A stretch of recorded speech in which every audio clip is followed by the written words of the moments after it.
যদি এই টপিকে আমরা বিগত এক বছর থেকে বিচ্ছিন্নভাবে কিছু কথা বলেছি,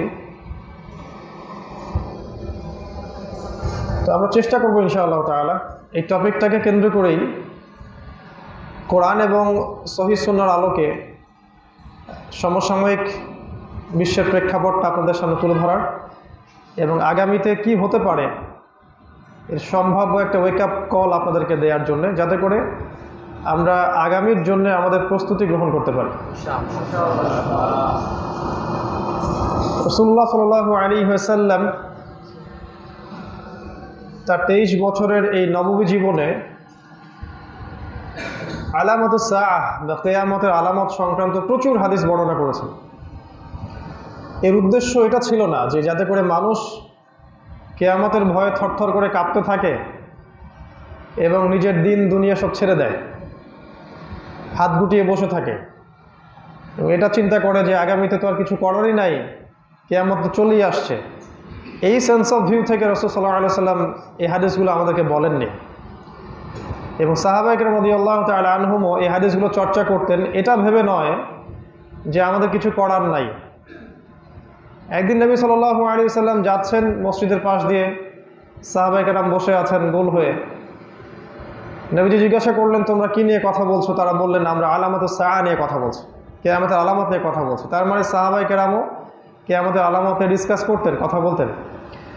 হুযায়ফা রাদিয়াল্লাহু আনহু একজন সাহাবী ছিলেন, তিনি সবসময় অনিষ্ট যে হাদিসগুলোর মধ্যে আছে, যেগুলোর মধ্যে ক্ষতি বেশি আছে, এগুলো নিয়ে বেশি কিউরিয়াস ছিলেন।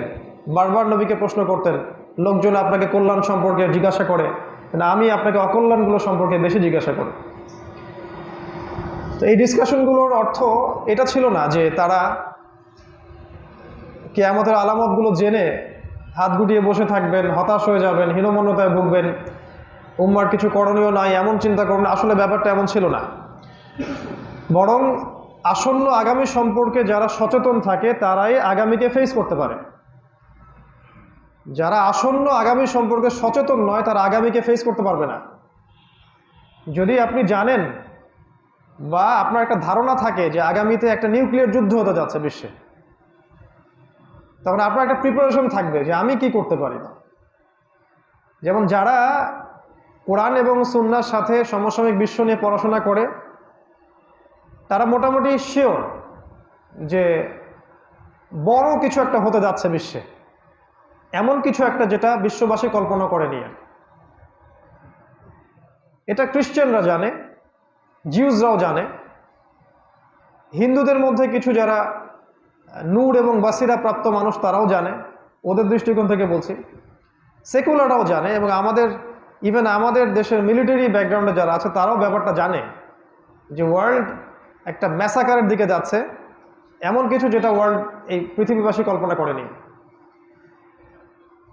জানি না কারা, জানি না আমরা যারা দাড়ি টুপি জুব্বা নিয়ে ঘুরছি আর কি, আমাদের মধ্যে অনেকেই এটা জানি না বা জানার চেষ্টা করি না। কেউ জানাতে গেলে আমরা বলি যে এগুলো জানার দরকার নেই, অজু গোসল নামাজ রোজা করেন, আগামী নিয়ে চিন্তা এত দরকার নেই, এখন যে সময়টা আছে এটাকে এনজয় করেন, যখন আসবে তখন দেখা যাবে। তো যারা এইগুলো জানে তারা কিন্তু প্রিপেয়ার্ড এবং তারা মোটামুটি শহরগুলো থেকে গ্রামের দিকে হিজরত করছেন। যারা মোটামুটি এনশিওর হয়ে গেছেন যে এটা হতে যাচ্ছে, মালহামা সামনে আসছে, নিউক্লিয়ার যুদ্ধ সামনে আসছে, তারা শহুরে সভ্যতা ত্যাগ করছেন। এবং আমেরিকা, এই যে ব্রিটেন, এই যে ফ্রান্স, জার্মানি, অস্ট্রেলিয়া, এদিকে আফ্রিকান কন্টিনেন্টের কান্ট্রিগুলো, এগুলো থেকে মানুষ আস্তে আস্তে শহর থেকে গ্রামাঞ্চলের দিকে হিজরত করছেন। তারা নিজের খাবার নিজেরা প্রডিউস করছেন, কৃষিভিত্তিক অর্থনীতির দিকে চলে আসছেন, নিজে পানির ব্যবস্থা করছেন, খাবারের ব্যবস্থা করছেন, নিজের বাচ্চাদের জন্য গ্রামাঞ্চলে স্কুল করছেন। এমনকি তারা কোনো কোনো জায়গায়, আমি জানি কিছু জায়গার নাম, ফর এক্সাম্পল ব্রিটেনের মধ্যে আছে, আমেরিকাতেও আছে, জার্মানি ফ্রান্সে আছে, ইতালিতেও আছে, ইদানিং আফ্রিকার কিছু দেশে হয়েছে এবং মালয়েশিয়া ইন্দোনেশিয়াতেও আছে। এইসব দেশগুলোতে মুসলিমরা শহর থেকে দূরে প্রত্যন্ত গ্রামাঞ্চলে একরের পর একর জমি কিনে বাড়ি, স্কুল, মাদ্রাসা, মসজিদ, কৃষিভিত্তিক জমি, এই যে মাছের প্রজেক্ট, গাভী প্রজেক্ট, সব করার মধ্য দিয়ে ছোট ছোট মুসলিম কমিউনিটি গড়ে তুলেছে, যেগুলো শহুরের সভ্যতা থেকে সম্পূর্ণ ডিসকানেক্টেড। তারা সেখানে রাষ্ট্রবিরোধী কিছু করে না। তার মানে এই না তারা সেখানে দাওয়াত ছেড়ে দিয়েছে বা আল্লাহর পথে জিহাদের সুযোগ আসলে তারা অংশ নিবে না, ব্যাপারটা এমন না। বরং তারা শহুরের সমস্ত ফিতনা থেকে ডিসকানেক্টেড হয়ে গেছে। আপনার কাছে হয়তো মনে হচ্ছে তারা অনেক কিছু হারিয়ে ফেলছে, তা আমরা দেখছি তারা অনেক কিছু পেয়েছে বটে। সেখানে নগ্ন নারীর প্রদর্শনী নাই, যেটা আপনার ঢাকা শহরে আছে। সেখানে তারা সুদ ভিত্তিক ব্যাংকিং সিস্টেমের সাথে জড়িত না। সেখানে তাদেরকে তাগুদি সরাসরি শাসকের আন্ডারে থাকতে হচ্ছে না। তারা সেখানে আল্লাহর বিধানের বিরুদ্ধে কিছু করছে না। তাদের মেয়েরা বেপর্দা হয়ে বাইরে ঘোরে না। তারা ভেজাল খাবার খাচ্ছে না, ফ্রেশ খাবার খাচ্ছে। ফ্রেশ বাতাসে তাদের সন্তানরা বড় হচ্ছে। এমনকি তারা কিন্তু বাচ্চাদেরকে শুরু থেকেই নতুন সিলেবাসে পড়াশোনা করাচ্ছে। আমি দেখি অনেক পজিটিভ কিছু। এরকম অনেক কমিউনিটি সারা ওয়ার্ল্ডে অলরেডি গড়ে উঠছে, বাংলাদেশ বাদ দিয়ে। বাংলাদেশে এমন কমিউনিটি গড়ে তুলেছে অন্য ধর্মের মানুষেরা। আপনারা যদি বান্দরবনের দিকে যান, দেখবেন সেখানে উপজাতিরা বা অন্যান্য ধর্মাবলম্বী যারা আছে, এরা এরকম ছোট ছোট ভিলেজ তৈরি করেছে, যেখানে তারা নিজেদের মতো করে চলাফেরা করে, নিজের খাবার নিজে উৎপন্ন করে, নিজের পড়াশোনা নিজেরা করে। এমনকি ওরা ওদের বাচ্চাদেরকে সেলফ ডিফেন্সও শেখায়। আপাত দৃষ্টিতে মনে হচ্ছে এরা আনসিভিলাইজড, অসভ্য জাতি। সত্যিকার অর্থে এরা কিন্তু চালাক এবং চতুর। সারা ওয়ার্ল্ড ওয়াইড এরকম ছোট ছোট অনেক মুসলিম কমিউনিটি গড়ে উঠেছে, এগুলোকে বলে মুসলিম ভিলেজ। এটার ভালো মন্দ দিক আছে, কিন্তু এটা কারা করলো? যারা আগামী সম্পর্কে একটু সচেতন, যারা জানে যে আগামীতে বিশ্বে ম্যাসাকার কিছু একটা হবে, তখন শহরে থাকলে আমার আর কোনো গত্যন্তর নাই। ফর এক্সাম্পল, এই যে করোনা ভাইরাসের কথা বলেছেন, যারা প্রত্যন্ত গ্রামাঞ্চলে বসবাস করত, এই ভাইরাস কি জিনিস তারা টেরই পায়নি। যারা আমাদের মতো এইসব বড় জনবহুল শহরে বসবাস করেছে, ভাইরাসের ভয়ে এরা থরথর করে কাঁপছে। একটা ভাইরাসের কারণে এদের শিক্ষা বন্ধ হয়ে গেছে, এদের মসজিদ ক্লোজ হয়ে গেছে। আর মসজিদে আসেন, আমরা সার্কাস করি মসজিদে, 10 ফিট দূরত্ব, it's a kind of circus. রাসূলুল্লাহ সাল্লাল্লাহু আলাইহি ওয়াসাল্লাম যদি এখন জীবিত থাকতেন, চিন্তা করেন চোখ বন্ধ করে, এবং এরকম মহামারীর সময় আসতো, ডু ইউ রিয়েলি থিঙ্ক যে রাসূল সাল্লাল্লাহু আলাইহি ওয়াসাল্লাম মসজিদগুলোকে বন্ধ করে দিতেন এবং 10 ফিট দূরত্ব করে দাঁড় করাতেন, ফেস মাস্ক অন সেজদা? তিনি কি শপিং মল ক্লোজ করতেন? তিনি কি বলেছিলেন? তিনি বলেছেন, যখন কোনো জায়গায় মহামারী ছড়িয়ে পড়বে, সেখানকার অধিবাসীরা যেন সেখান থেকে বাইরে না যায়।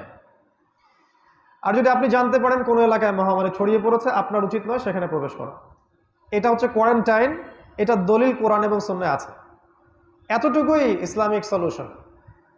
ওই এলাকার মধ্যে সব কিছু ক্লোজ করে দেয়া, লকডাউনস, আপনার স্কুল বন্ধ, আপনার কলেজ বন্ধ, মাদ্রাসা বন্ধ, মসজিদ বন্ধ, মার্কেট বন্ধ। মানুষ খাবে কি, বাঁচবে কি? মানুষের মৌলিক 5টা চাহিদা কেমন করে পূরণ হবে? নবীজি এটাও বলেছেন যে এরকম অবস্থায় কেউ যদি সবর করে এবং সে যদি মারাও যায়, সে একজন শহীদের মর্যাদা পাবে। কিন্তু এই শহীদের মর্যাদা পাবে, এই কথাটা কি WHO কখনো বলবে? তারা কি আমাদের সেন্স অফ ভিউ থেকে চিন্তা করে? এরা কারা? যারা চায় সারা ওয়ার্ল্ডকে রুল করতে। তারা যা বলবে সারা ওয়ার্ল্ডকে তাই করতে হবে। এর পিছনে আছে জায়নিজম। আমি ওইদিকে পরে আসবো। মূল কথাটা বলছি, এই যে ভাইরাস যখন অ্যাটাক করেছে, তখন শহরবাসীর অবস্থা কি গ্রামবাসীর চেয়ে ভালো না খারাপ? আমরা উত্তরবঙ্গের দিকে গিয়েছিলাম, এখানে ভাইরাস কি জিনিস ওরা বোঝে না। ওরা মনে করে একটা জ্বর আসছে, ভালো হয়ে যাবে। ফিজিক্যালি তারা অনেক বেশি স্ট্রং। তারা ফ্রেশ খাবার খায়, ফ্রেশ বাতাসে বড় হয়েছে। তারা কোনো ম্যানুফ্যাকচার্ড খাবার খায় না। আমাদের মতো এই যে শহরকেন্দ্রিক জীবন ব্যবস্থার টেকনোলজির সাথে ওরা জড়িত না। ওদের স্পার্ম অনেক শক্ত, দেহ অনেক শক্ত, মনোবল অনেক শক্ত, ইমানের তেজ আছে। তাদের কাছে এসব কিছু ব্যাপার না। আপনি খেয়াল করলে দেখবেন অদ্ভুত একটা ভাইরাস, যেটা এক এক মানুষের উপর এক এক প্রভাব ফেলে। কেউ অল্পতেই মারা যায়, কারো কিছুই হয় না, কারো মধ্যে ভাইরাস আছে, কোনো সিমটম নাই, কারো জ্বর হয়, কারো কাশি, কারো শ্বাসকষ্ট। এক এক মানুষের উপর ইফেক্টে এক এক রকম হয়। এরকম অদ্ভুত মহামারী ইতিহাসে কখনো হয়নি। এরকম অদ্ভুত মহামারী ইতিহাসে কোনোদিন হয়নি। আমিও হিস্ট্রির ছাত্র, 100 ইয়ার্স, 100 বছর ইতিহাস ঘাটেন, আপনি এমন মহামারী পাবেন না যেখানে একটা ভাইরাস, একটা ব্যাকটেরিয়া এক এক মানুষের উপর এক এক রকম প্রভাব বিস্তার করছে। আরেকটা বিষয় হচ্ছে, কোরআন আমাদের দলিল যে একটা সমস্যা, আল্লাহ প্রদত্ত একটা আযাব একই সাথে পুরো বিশ্বের উপর ছড়াবে না। যারা জালেম তাদের উপর আল্লাহ আযাব দিবেন, যারা মাজলুম তাদের প্রতি আল্লাহ পাক আযাব দেন না। ইউনিভার্সাল ভাইরাসের ছড়ানোটা আমাদেরকে প্রথম মাসেই প্রশ্নবিদ্ধ করেছে, এবং আমি নিজে প্রথম ফেসবুকে স্ট্যাটাস দিয়েছিলাম, আমার সাথে অনেকে একমত ছিলেন না, এখনও তারা একমত না, আমার তাদের নিয়ে মাথা ব্যথা নাই। আমি নিজে বলেছিলাম this is a manufactured virus, এটা একটা মানব সৃষ্ট ভাইরাস, এটা কোনো ন্যাচারাল ভাইরাস নয়। আমার স্টেটমেন্ট এখনও এটাই। আমি তো আমার মত প্রকাশের স্বাধীনতা রাখি, যদি আপনার কাছে মনে হয় না এটা ন্যাচারাল না, আপনি আপনার ভিউ নিয়ে থাকতে পারেন, আমার তো কোনো সমস্যা নাই। এটা আমার মত এবং এর পিছনে আমার যথেষ্ট রিজন এবং এভিডেন্স আছে। এখন এটা নিয়ে মিডিয়াতে অনেক কথা হচ্ছে, this is a Chinese virus, কেউ বলছে এটা আমেরিকার ক্রিয়েশন, কেউ বলছে এটা উহান থেকে আসছে, কেউ বলছে উহানের ল্যাব থেকে আসছে। এটা নিয়ে সেকুলারদের মিডিয়াতে এখন রিপোর্ট হচ্ছে, কিন্তু আমরা জানি এর পিছনে কারা আছে। আমরা যারা আখিরুজ্জামানকে স্টাডি করি তারা বুঝতে পারি এর পিছনে একটা শক্তি আছে, সেই শক্তিটার নাম হচ্ছে ইসরায়েল। ইয়েস, এবং তাদের যে জিউস এবং জায়নিস্ট মুভমেন্ট যারা আছে, তারা এই বিশ্বকে শাসন করতে চায়। এই পুরো ওয়ার্ল্ডের ম্যাসাকার সমস্যাগুলোর পিছনে এদের হাত থাকবে। এটা আপনি এখনো বুঝতে পারবেন না, আরো পরে বুঝতে পারবেন ইনশাআল্লাহ তাআলা। চায়না এখানে কিছু না, চায়নাকে এখানে ইনভলভ করা হয়েছে কারণ জায়নিস্টরা চায় চায়না, রাশিয়া, উত্তর কোরিয়া এদের সাথে NATO, Germany, Britain, France, America এদের একটা কলিউশন লাগানো, যাতে করে থার্ড ওয়ার্ল্ড ওয়ারের পথটা সোজা হয়ে যায়। এবং থার্ড ওয়ার্ল্ড ওয়ারটা হবে নিউক্লিয়ার সুপার পাওয়ারদের মধ্যে, বাংলাদেশের সাথে হবে না, এটা মালদ্বীপের সাথে হবে না, এখানে পাকিস্তানও কিছুই না, যদিও পাকিস্তান নিউক্লিয়ার ওয়েপন্স সমৃদ্ধ দেশ। এখানে ইরান অনেক কিছু, এটা মিশরের সাথে যুদ্ধ হবে না। মূল বিষয়টা হচ্ছে এখানে ন্যাটো এবং ন্যাটোভুক্ত যে রাষ্ট্রগুলো আছে, যারা পশ্চিমা সভ্যতার ধারক এবং বাহক, যাদের মূল নীতি হচ্ছে জায়নিস্ট মুভমেন্ট, সারা ওয়ার্ল্ডকে তারা শাসন করতে চায় এবং তারা ইহুদিদের পক্ষ নিয়ে কাজ করে, এরাই এই বিষয়টাকে সামনে একটা মালহামা বা ওয়ার্ল্ড ওয়ারের দিকে নিয়ে যাবে। আল্লাহ ভালো জানেন কবে নিয়ে যাবে, তবে আমরা জানি যেটা নিয়ে যাবে ইনশাআল্লাহ। তখন যারা শহর কেন্দ্রিক জীবনে অভ্যস্ত আমরা খুব সমস্যায় পড়ে যাব, কারণ আমরা এখানে খাবার পাবো না। খাবার আমরা আমদানি নির্ভর, আপনার শহর খাবার প্রডিউস করে না, খাবার প্রডিউস করে গ্রাম, সেখান থেকে আপনার শহরে খাবার আসে।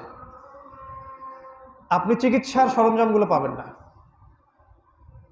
আপনি লকডাউনের মধ্যে থাকবেন, আপনার লিভলিহুড আপনি অর্জন করতে পারবেন না, টাকা পয়সা আর্ন করতে পারবেন না।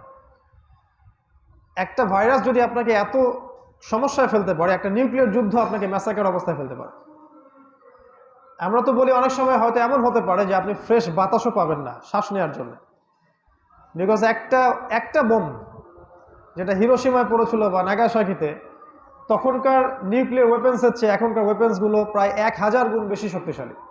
যারা এখানকার জিও পলিটিক্সের ছাত্র আছে তারা জানে এটা, যে রাশিয়া বলেছে আমার কাছে এমন ক্ষেপণাস্ত্র আছে যেটা একটাই ব্রিটেনকে উড়ানোর জন্য যথেষ্ট, একটা one missile Britain will be destroyed. তার স্টেটমেন্ট এটা, পুতিন বলেছে কথা, only one missile Britain will be destroyed.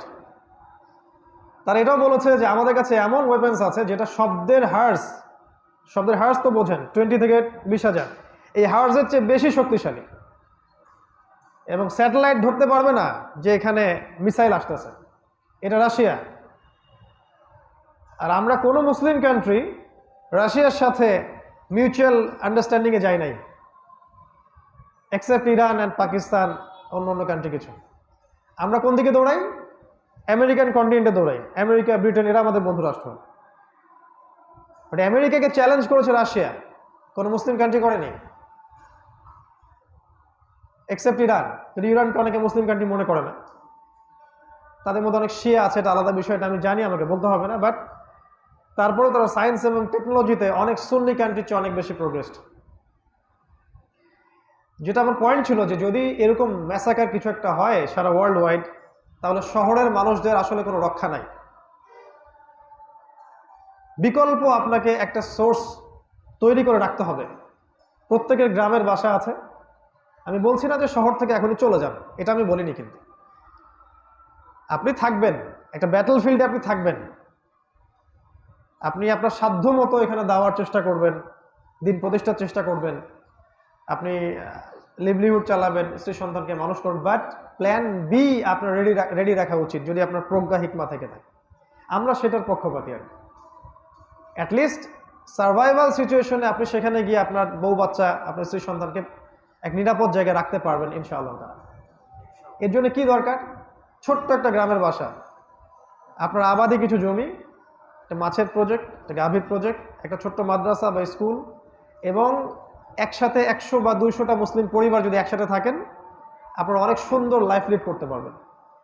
আরও বেটার হয় যদি সেখানে এইসব মুসলিম পরিবারগুলোর মধ্যে একটা জামাআত থাকে, ছোট জামাআতও বুঝি, ছোট্ট স্কেল, এটা কিন্তু বড় স্কেলের জামাআত নয়, এটা ওই খিলাফা স্টেটের কোনো জামাআত নয়, জাস্ট একটা কমিউনিটি, যেমন মসজিদ কমিটি আছে এরকম।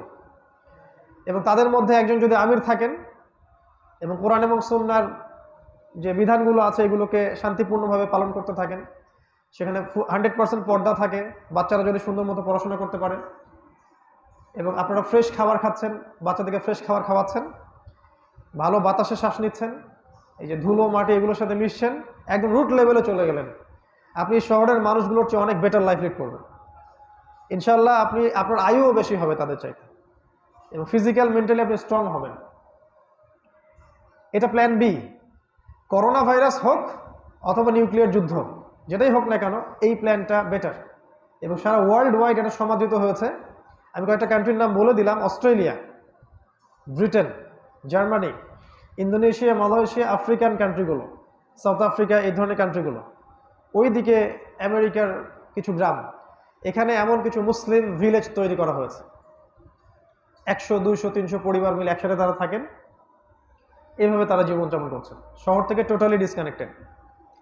শহরে কি তারা যায় না? তারা যায়, সপ্তাহে একদিন, মাসে একদিন, তাদের যে প্রয়োজনগুলো আছে এগুলোকে তারা সেখান থেকে কিনে নিয়ে আসে। আর বেশিরভাগ খাবার তারা উৎপন্ন করে শহরে বিক্রি করে, আর শহরে তারা চড়া দাম পায়, কারণ এই খাবারগুলো ফ্রেশ, এই খাবারগুলো শহরে পাওয়া যায় না। এবং কোনো কোনো ক্ষেত্রে এমন হয়েছে তারা কাগজের টাকাটাকে অ্যাভয়েড করছেন, এবং তারা তাদের দ্রব্য বিনিময় প্রথা চালু করেছে। মনে আছে দ্রব্য বিনিময় প্রথা? এটাকে এখনকার civilized people, so called civilized পিপলরা বলে এটা চলে না, এটা আগেকার সে যুগে মধ্যযুগীয়। এই প্রথাটা কিন্তু রাসূলুল্লাহ সাল্লাল্লাহু আলাইহি ওয়াসাল্লামের সময় ছিল, যখন মার্কেটে সোনার কয়েন এবং রূপার কয়েনের সংকট দেখা দিত, দিনার দিরহাম, তখন তারা উট বা আপনার খেজুর বা বার্লি বা লবণ এগুলো দিয়ে এক্সচেঞ্জ করত। আপনার খেজুর প্রয়োজন, আমার দরকার আপনার উট, একটা রেট ফিক্স করে এক্সচেঞ্জ করত। আপনার চাল দরকার, আমার দরকার কাপড়, চালের বিনিময়ে কাপড়। মানুষ মনে করে এগুলো এখন আর চলে না। ইসলামিক ইকোনমিক্সের মধ্যে এগুলোর স্থান আছে, পড়েন আল্লামা তকি উসমানীর বইগুলো, বা ওয়েস্টার্ন কিছু স্কলার আছেন ইকোনমিক্সের উপর অনেক দক্ষ আছেন, তাদের বইগুলো পড়ে দেখেন। এই বিষয়টা এই জন্য বললাম, যদি আপনি আসন্ন আগামী সম্পর্কে সচেতন না থাকেন তাহলে আমাদের সমস্যা আছে। সমস্যাগুলো হয়তো আপনি আপাত দৃষ্টিতে ধরতে পারবেন না, কিন্তু সমস্যায় পড়ে গেলে সেখান থেকে উদ্ধার পাওয়া ডিফিকাল্ট। একটাই এক্সাম্পল দিব, যে করোনা ভাইরাস। মানুষ আজকে থেকে 1.5 বছর 2 বছর আগে চিন্তাও করেনি তাদেরকে এইভাবে একটা জীবনযাপনের মধ্যে আসতে হবে, কিন্তু এর পিছনের মাস্টার মাইন্ড যারা ছিল তারা কিন্তু আগে থেকে জানতো যে বিশ্ব এদিকে যাবে। আপনি দেখবেন ইসরায়েলে কোনো মাস্ক নাই, no mask, absolutely no mask in Israel, absolutely no mask, এবং তারা বলছে আমরা 100% ভ্যাকসিনেশন দিয়েছি। মিথ্যা কথা, প্রতারণা বিশ্বের সাথে। দেখবেন তারা প্যালেস্টাইনের ভাইদেরকে নামাজরত অবস্থায় লাঠিচার্জ করছে করোনার অজুহাতে। ওদের যে ধর্মীয় যে অনুষ্ঠান, এই অনুষ্ঠানে লাখ লাখ মানুষ, কোনো মাস্ক নাই। আমরা ভাইরোলজিস্ট যারা আছেন তাদের থেকে এই তথ্যটাও পেয়েছি যারা ল্যাবরেটরিতে ভাইরাস তৈরি করে তারা ভাইরাসের তৈরি করার সময় ডিএনএর উপর কাজ করে, যে আপনার ডিএনএ যদি হয় জিউস আপনাকে আক্রমণ করবে না ভাইরাস। এমনও করা সম্ভব, কিছু ভাইরাস তারা এটা বলছে। ফর এক্সাম্পল, আপনার ব্লাড গ্রুপ ও পজিটিভ, দেখা যাবে ও পজিটিভ ব্লাড গ্রুপে এটা আক্রমণ করছে না, বা আপনার বি পজিটিভে বেশি আক্রমণ করছে। এভাবেও ভাইরাস ক্রিয়েট করা সম্ভব। ভাইরাস ক্রিয়েট করার জন্য এই ওয়ার্ল্ডে বড় বড় পরাশক্তিদের প্রত্যেকটা দেশে আলাদা করে ভাইরোলজি ডিপার্টমেন্ট আছে। চায়না এর বাস্তব প্রমাণ, এবং এর চেয়ে বেশি ল্যাব আছে ইউএস এর মধ্যে। আর আমি বারবার একটা কথা বলি, ইউএসএ আসলে কিছুই না, ইউএস এর পিছনে আছে ইসরায়েল। ইউএসএ কে নিয়ন্ত্রণ করে ইসরায়েল। এই সিনেটের ম্যাক্সিমাম সদস্য জিউস এবং জায়নিস্ট। তাদের একটাই উদ্দেশ্য, they want to rule the world. তারা সারা বিশ্বকে শাসন করতে চায় এবং তারা সেটা করবে। কতক্ষণ পর্যন্ত করবে? যতক্ষণ পর্যন্ত আল্লাহ পাক আল মাহদিকে নিয়ে আসছেন, যতক্ষণ পর্যন্ত আল্লাহ রাব্বুল আলামিন ঈসা ইবনে মারইয়ামকে নিয়ে আসছেন। আমরা একটা জায়গা থেকে এখন কথা বলা শুরু করব, সেটা হলো সমকালীন অবস্থা, আগামী এবং এই যে এন্ড টাইমস নলেজগুলো, এগুলো জানার জন্য আমাদেরকে কি করতে হবে। প্রথম কথা হচ্ছে আমাদেরকে পড়তে হবে। আমি শুধু কয়েকটা সাবজেক্টের কথা বলবো এখন। প্রত্যেক যুবক ভাইয়ের জন্য এই নসিহতটা থাকবে যে এই জ্ঞানগুলো অর্জন করার জন্য কয়েকটা ধাপ আছে। প্রথম কথা হচ্ছে আপনাকে আল্লাহর কিতাবের কাছে ফিরে আসতে হবে। শুধুমাত্র সেকুলার এডুকেশন দিয়ে আপনি জিওপলিটিক্স বুঝতে পারবেন না।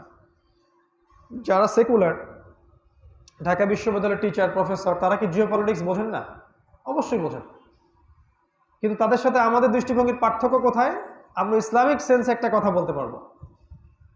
ওনারা কখনো বলবেন না যে আগামীতে আল মাহদি আসবেন, ঈসা ইবনে মারইয়াম আসবেন, তিনি খেলাফা কায়েম করবেন। এটা ওনারা কখনো বলতে পারবে না।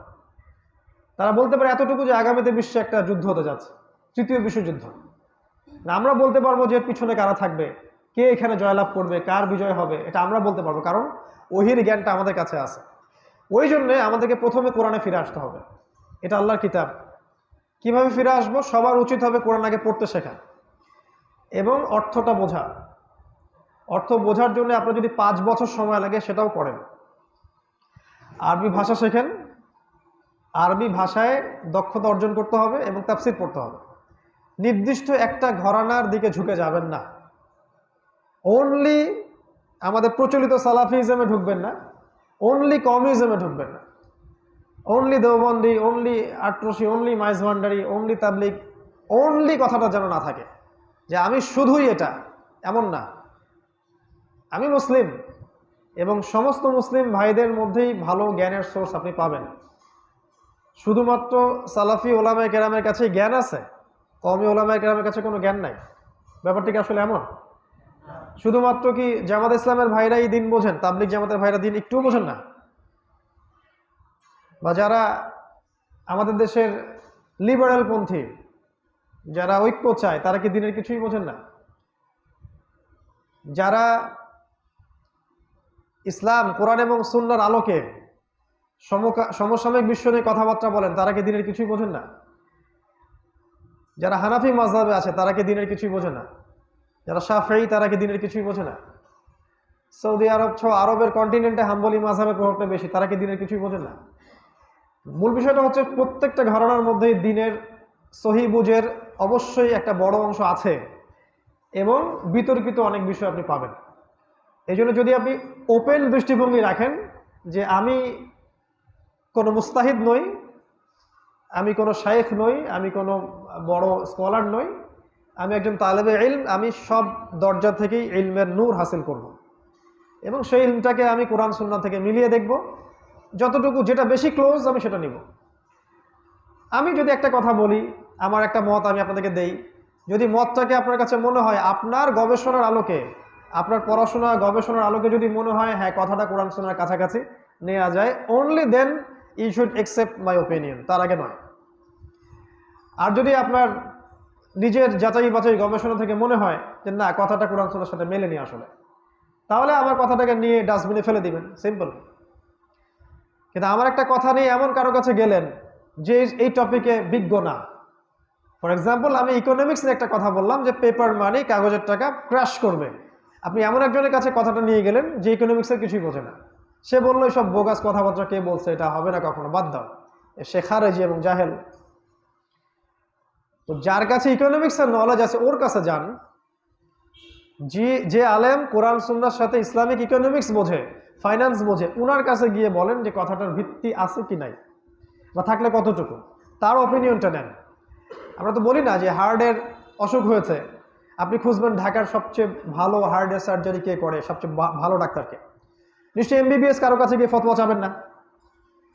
তাই কোনো একটা বিষয় স্টেটমেন্ট গেলে সেই বিষয়ের যিনি স্কলার তার কাছে যান, গিয়ে যাচাই করে দেখেন, কথা যদি ঠিকঠাক থাকে রিসিভ করেন, যদি না থাকে আপনি এটাকে ডিনাই করেন, কোনো সমস্যা নেই। আর একটা মানুষের সব কথা কখনোই 100% পারফেক্ট হবে না, এটা স্বাভাবিক। এর মানে এই নয় যে এই ব্যক্তির কাছ থেকে জ্ঞান নেওয়া যাবে না। ইবলিসের কাছ থেকে সাহাবায়ে কেরাম জ্ঞান নিয়েছে। ঘুমানোর সময় আয়াতুল কুরসি পড়তে হয়, এই হাদিসটা বলেছে ইবলিস। রাসূলুল্লাহ সাল্লাল্লাহু আলাইহি ওয়াসাল্লাম তো বলেননি যে ও তো শয়তান, ও তো ইবলিস, সবসময় মিথ্যা কথা বলে, ওর কোনো কথাই নেওয়ার দরকার নেই। বরং নবীজি বলেছিলেন সাল্লাল্লাহু আলাইহি ওয়াসাল্লাম যে সে শয়তান, সে ইবলিস, সে বেশিরভাগ কথাই মিথ্যা বলে, বাট এই কথাটা সে সত্য বলেছে। এইটা নবীর মানহাজ এবং এটা আমারই মানহাজ। আমি প্রত্যেকটা আলেমের বক্তব্য শোনার চেষ্টা করি, বই পড়ার চেষ্টা করি, যারটা কোরআন সুন্নাহ বেশি কাছাকাছি মনে হয় রিসিভ করি। এটা নিয়ে আমার মধ্যে কোনো সংকীর্ণতা নাই।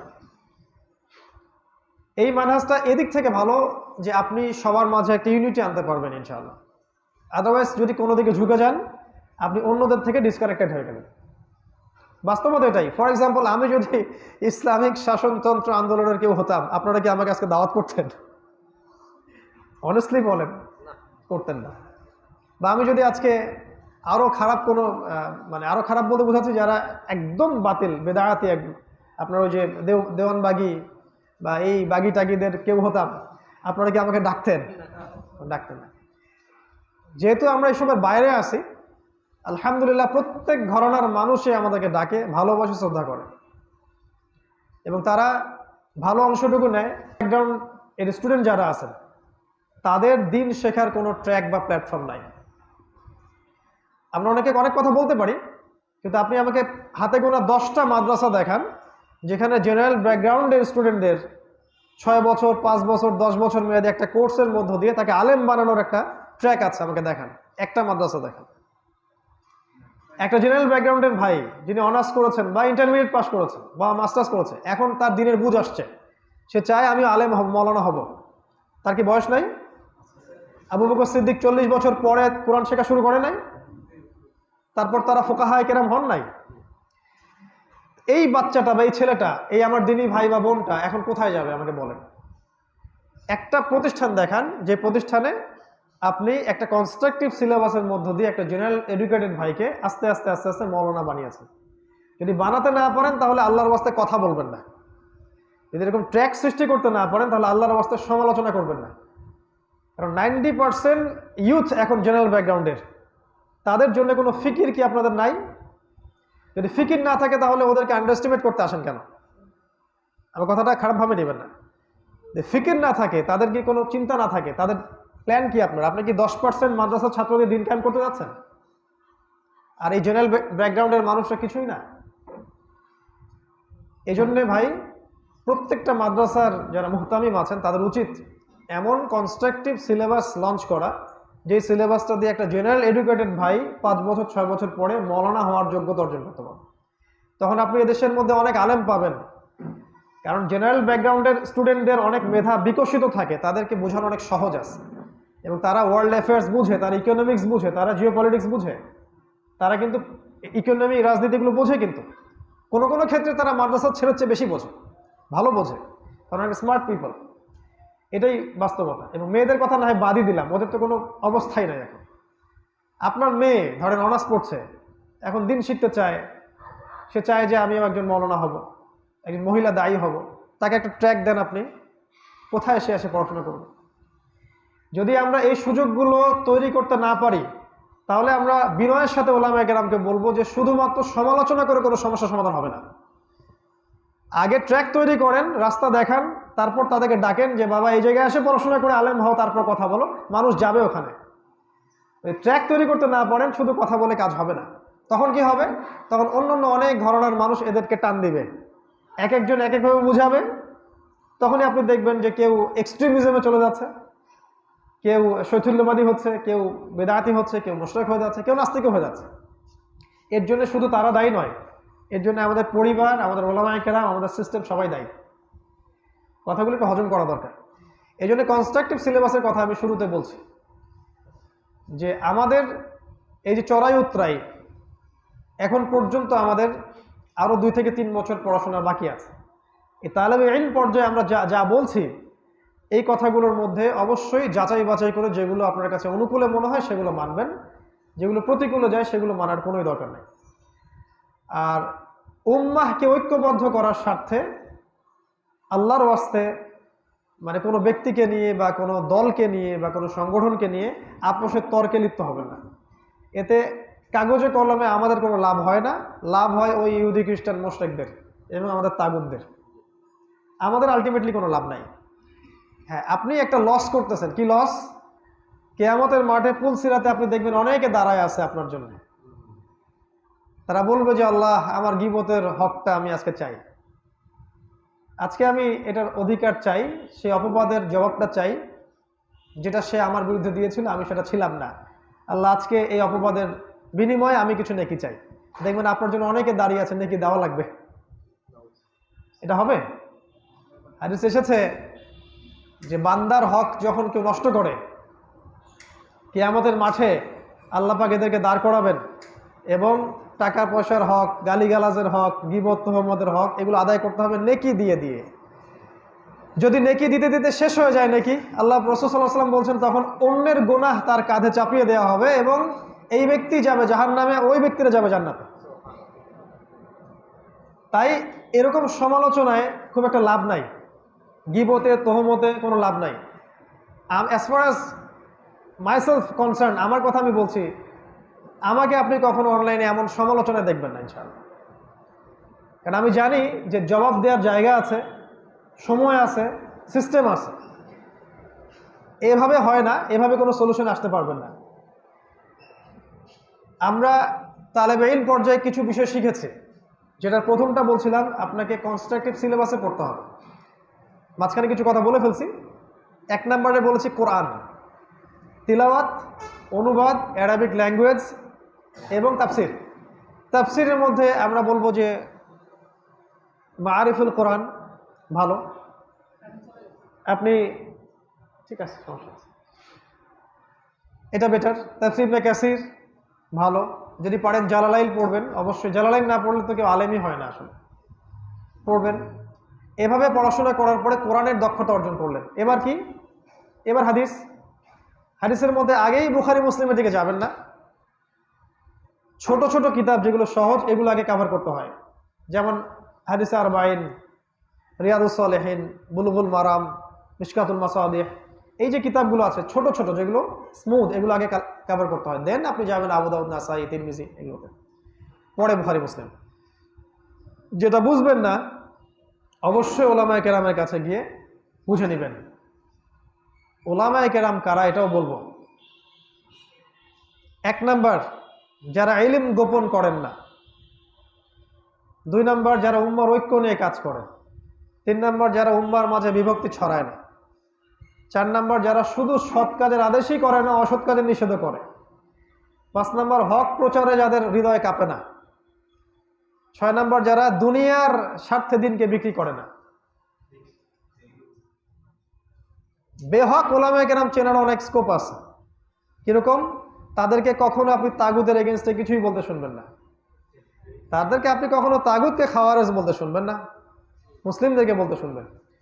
আপনি তাদেরকে কখনোই ইসরায়েলের এগেনস্টে কোনো কথা বলতে শুনবেন না। আপনি পেট্রোডলার নিয়ে কথা বলতে শুনবেন না। জায়নিস্ট মুভমেন্ট, এদেরকে নিয়ে কথা বলতে শুনবেন না। আপনি ওদেরকে কখনো জিহাদের পক্ষে কথা বলতে শুনবেন না। আপনি ওদেরকে কখনোই এই যে আমাদের দেশের নাস্তিক বা যারা অ্যান্টি ইসলামিক অ্যান্টিসেমিটিক পিপল, এদের এগেনস্টে কোনো ইনিশিয়েটিভ দেখবেন না। আপনি ওদেরকে দেখবেন হকের ডিলার সাজতে, ভাবখানা এমন যে জান্নাতে আমি চলে গিয়েছি, তোমার যদি লিজ লাগে আমার কাছে আসো, আমি লিজ দিচ্ছি। আপনি ওদেরকে দেখবেন তাদের মধ্যে কিবর থাকবে, অহংকার, কিবর অহংকার যেটা ইবলিসের ছিল, এবং দেখবেন হিংসা থাকবে, ইন্টারনাল হিংসা। আপনি তাদেরকে দেখবেন না যে একজন আলেম আরেকজন আলেমকে শ্রদ্ধা সম্মান করছে এবং একজন আলেম আরেকজন আলেমের আনুগত্য করছে, এটা আপনি দেখবেন না। দেখেন সাহাবায়ে কেরাম রাদিয়াল্লাহু তাআলা আনহুম একজন আরেকজন আনুগত্য করতেন। ওমর ইবনুল খাত্তাব আমিরুল মুমিনিন, আর তাকে আনুগত্য করতেছেন আলী ইবনে আবি তালেব, যিনি পরের আমিরুল মুমিনিন। তাদের মধ্যে এটা সম্ভব হলে আমাদের মধ্যে এটা পসিবিলিটি আপনি পাবেন না। কয়েকটা খাসলত বললাম, কিভাবে চিনবেন হকপন্থী আলেম বেহকপন্থী আলেম। সাধারণত আপনি তাদেরকে জেলেই পাবেন অথবা মাটির তলেই পাবেন নর্মালি। আর বাইরে যারা থাকবে তারা হিকমতের দোহাই দিয়ে চলবে, হিকমত, কৌশল। মালাকুল মউত আসার সাথে সাথে হিকমতের সংজ্ঞা তারা বুঝে যাবে ইনশাআল্লাহ। আমরা প্রশ্ন করেছিলাম যে আপনাদের আকীদা এতই বিশুদ্ধ, তো আমেরিকান কিংডম অফ সৌদি আরবিয়ার বিরুদ্ধে কোনো কথা আপনাদের মুখ থেকে আসে না কেন? It's American kingdom of Saudi Arabia, যেখানে ইসরায়েল এবং আমেরিকা ঘাঁটি আছে। Everything is controlled by Israel and America. এই কথাটা আমি প্রথম বলি নাই, শেখ সালেহ আল মুনাজ্জিদও বলেছেন, তিনিও জেলখানায় আছেন এখন। সৌদি আরবের অনেক বড় আলেম শেখ সালেহ আল মুনাজ্জিদ, islamqa.com এর প্রতিষ্ঠাতা, কত বইয়ের লেখক, স্বনামধন্য আলেম, কোশ্চেন করেন তিনি কেন জেলে? তাহলে তিনিও কি খাওয়ারেজ? আহমেদ মুসা জিবরিল তিনিও খাওয়ারেজ? জিজ্ঞাসা করেন যারা ইয়েমেনে বোমা হামলা করছে এবং লক্ষ লক্ষ শিশুকে মেরে ফেললো, তাদেরকে আপনি কখনো খাওয়ারেজ বললেন না কেন? ইয়েমেনে লক্ষ লক্ষ শিশুকে মেরে ফেললাম এই অজুহাতে যে ওরা শিয়া। একজন মানুষ হিন্দু হলে কি বোম্বের উড়াই দিবেন আপনি? এই পাশের এলাকার মানুষরা হিন্দু, যথেষ্ট, বোম্বের উড়াই দিবেন, মিসাইল থ্রো করবেন, এটা কোনো অজুহাত? তারা শিয়া। ওই বাচ্চারা শিয়া সুন্নির কি বোঝে? ওই বাচ্চারা শিয়া সুন্নির বোঝেটা কি? 3 লক্ষ বাচ্চাকে হত্যা করা হয়েছে, 3 লক্ষ, এবং অনাহারে দুর্ভিক্ষে মারা গেছে বাচ্চারা, চিকিৎসা নাই, কোনো ওষুধ নাই। তো এই যে ম্যাসাকারের পিছনে ছিল আহলে সাউদ, ওদেরকে কখনো খাওয়ারেজ বললেন না কেন? আপনি কি তাহলে ওয়ান আইট পিপল, নাকি এটা আমরা কি বলি, এটা কি জাস্টিস হলো?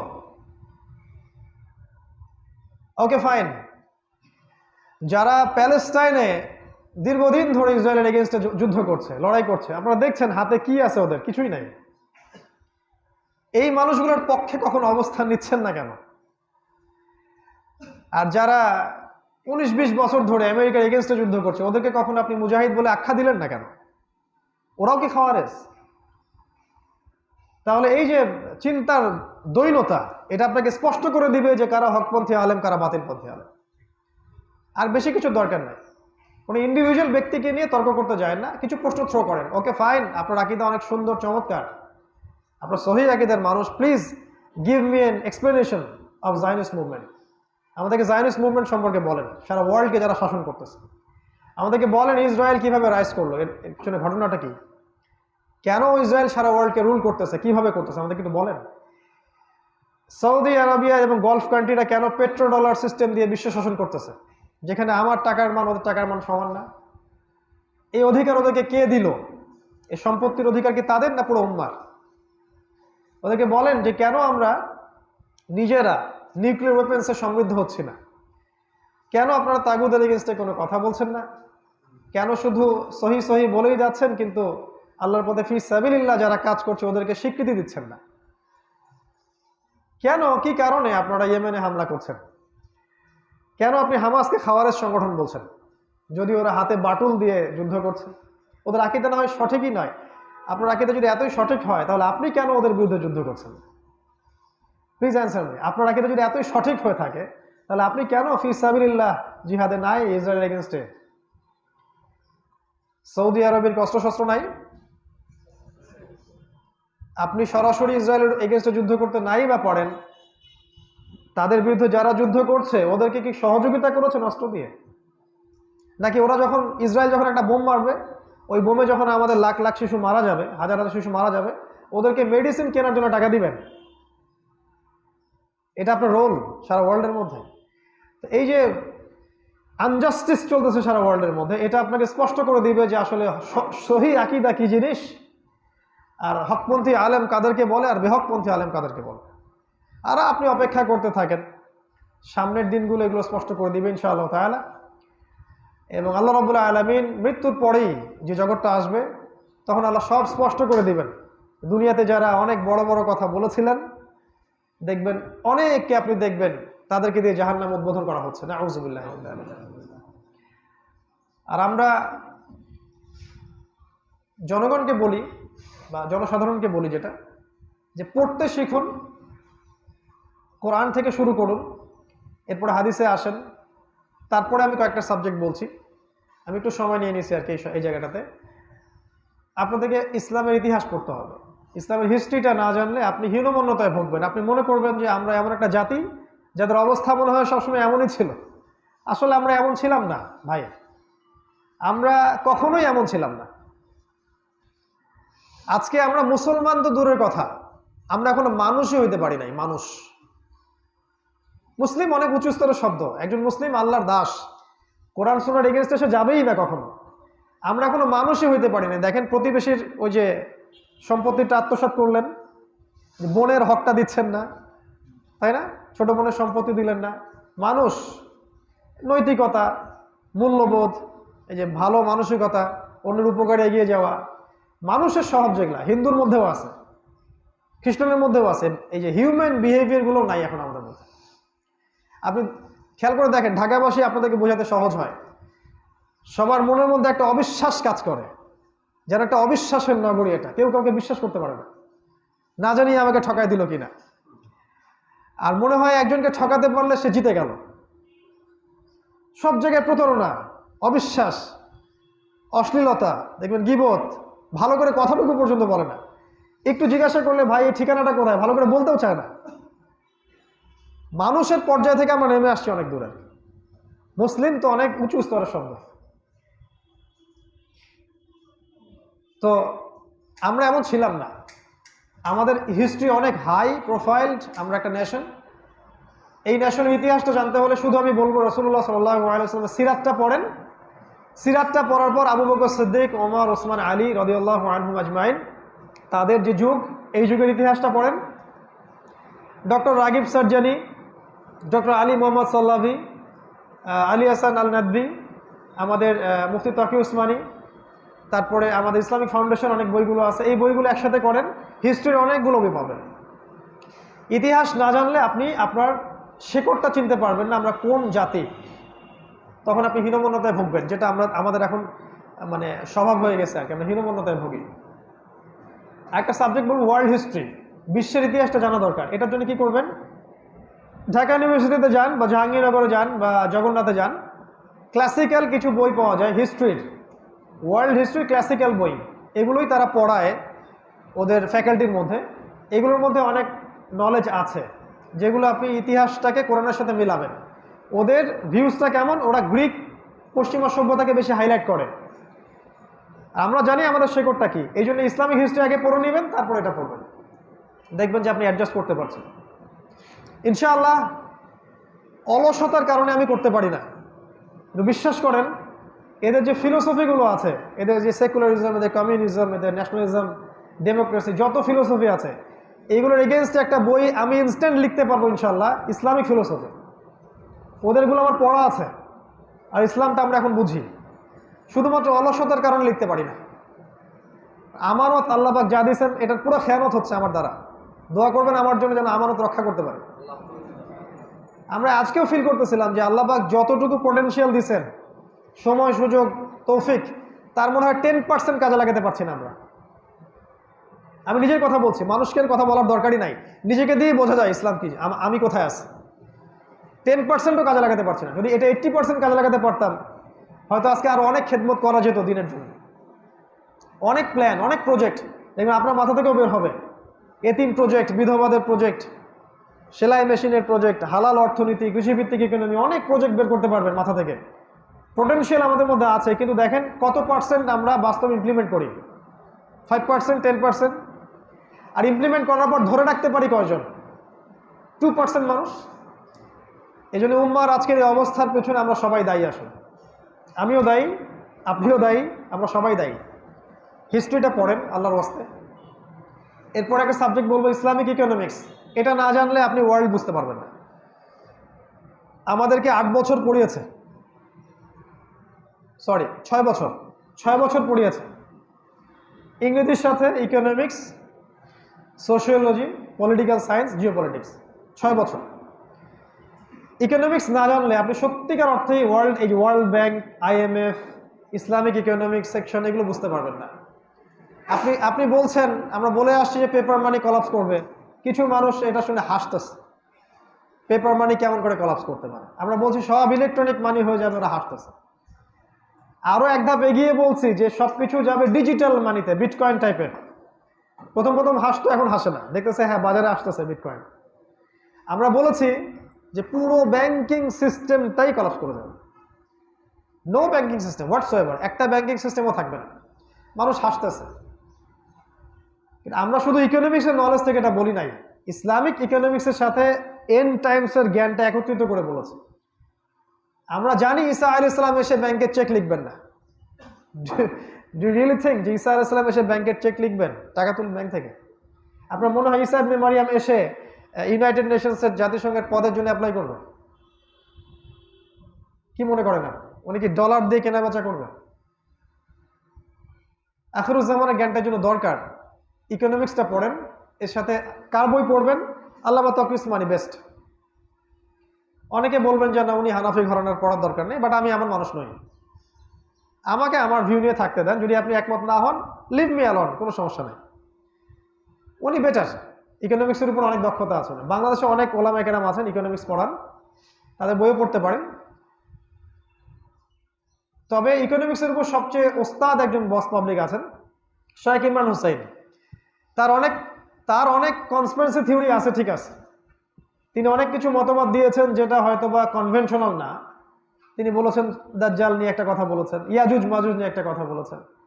এরকম তার কিছু ফিলোসফি আছে, সেটা আলাদা জায়গায় রাখেন। ইকোনমিক্সের উপরে তার 5টা ডিগ্রি আছে, 5টা ডিগ্রি, 5টা ইউনিভার্সিটি থেকে তিনি ইকোনমিক্সে পড়াশোনা করেছেন। এই জন্য ইসলামিক ইকোনমিক্স বুঝতে হলে তার কিছু বই পড়েন। যেটা বিতর্কিতটা বাদ দেন। আমি ওই মেন্টালিটির না যে কারো কাছে একটা অকল্যাণ আছে এর জন্য আর কিছুই নেওয়া যাবে না, এমন মানুষ আমি না। যদি আপনার মধ্যে অনেক অকল্যাণ থাকে, খায়েরটা আমি নিয়ে নিব, কল্যাণটা আমি নিয়ে নিব ইনশাআল্লাহ, কোনো সমস্যা নেই। এই বইগুলো আপনাকে হেল্প করবে ইনশাআল্লাহ এন্ড টাইমসটাকে বুঝতে, আখিরুজ্জামানকে বুঝতে।